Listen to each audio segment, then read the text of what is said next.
আসসালামু আলাইকুম দর্শক।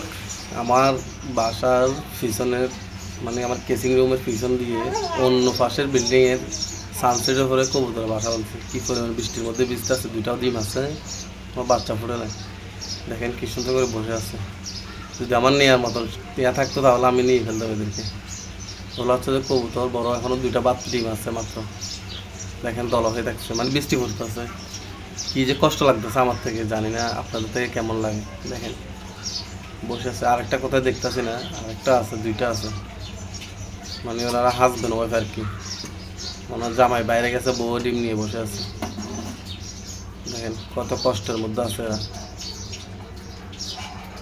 কবুতর হচ্ছে জানালি কবুতর।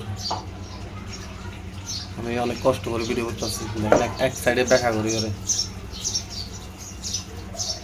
তো আপনাদের থেকে কেমন লাগে কমেন্ট করে জানাবেন। কি করা যায় একটু বুদ্ধি দিবেন আপনারা, দেখি বুদ্ধিটা কাজে লাগাইতে পারে কিনা আপনাদের। আপনাদের থেকে একটু সহযোগিতা চাচ্ছি, বুদ্ধিটা একটু আমাকে বুদ্ধি দিবেন। কি করলে কবুতরের বাচ্চাগুলো ডিমগুলো কি সুরক্ষিত রাখতে পারবো।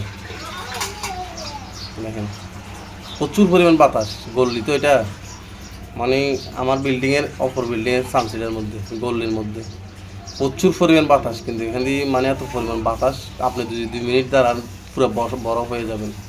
তো ঠিক আছে, ভালো লাগলে একটু লাইক কমেন্ট করে শেয়ার করে দেবেন।